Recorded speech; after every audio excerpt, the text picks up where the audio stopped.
રામ રામ ખેડૂત ભાઈ, આજે આપણે જે ટ્રેક્ટર જોવાના છે એ છે સોલિસનું JP 975 ફૂલ હેવી ડ્યુટી રોબસ્ટ ટાઈપની એક્સેલમાં આપણે સિંગલ એક્ટિંગ પાવર સ્ટીરિંગ મળી જાય. અને જે 4 વ્હીલ ડ્રાઈવ વેરિયન્ટ આવે એમાં આપણે ડબલ એક્ટિંગ પાવર સ્ટીરિંગ મળે. અને MRFના જ 750 હોળના ટાયર મળી જાય. એ સિવાય MRFના જ 14/9/28ના પાછળના ટાયર મળી જાય.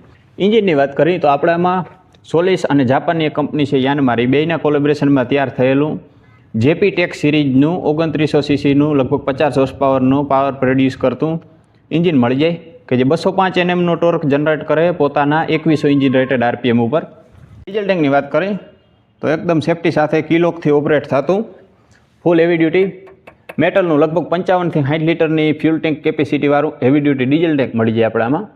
ક્લચની વાત કરીએ તો આપણામાં પ્રોપર ડબલ ક્લચ મળે કે ટાયર અને ગેરબોક્સને ઓપરેટ કરવા માટેનો ક્લચ અહીંયા છે. એ એકદમ સોફ્ટ છે, તમે હાથથી ઓપરેટ કરો ને તો એ થાય નહીં પ્રકારનો.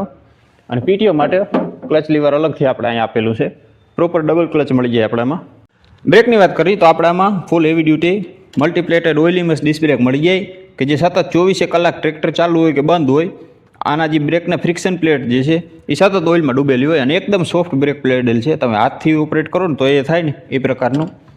અને બાજુમાં જ આપણે અહીંયા ડિફરન્શિયલ લોક મળી જાય કે જે એ સિવાય આના ગેરબોક્સની વાત કરીએ તો આપણે મેઇન ગેરમાં 1 2 3 4 5 અને રેન્જ સિલેક્શનમાં હાઈ લો મીડિયમ અને રિવર્સ એટલે કે ટોટલ 20 ગેર મળી જાય. 15 ગેર મળી જાય આપણામાં આગળ જવા માટેના અને 5 ગેર મળી જાય આપણામાં પાછળ જવા માટેના, રિવર્સ જવા માટેના.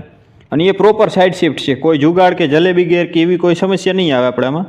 પ્રોપર સાઇડ શિફ્ટ છે અને ફૂલ્લી કોન્સ્ટન્ટ મેશ ગેરબોક્સ છે કે જેના લીધે ગેર શિફ્ટિંગ એકદમ સ્મૂથ થઈ જાય અને કોઈ ખોટો અવાજ કર્યા વગર આપણા ગેર આરામથી લાગી જાય.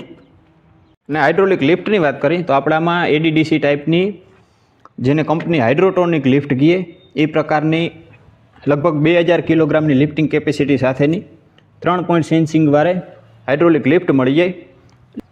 અને ડબલ ડિસ્ટ્રીબ્યુટર વાલ આપણે અહીંની બાજુમાં જ આપી દીધા છે કે એની ફેસિલિટી આપણે મળી જાય.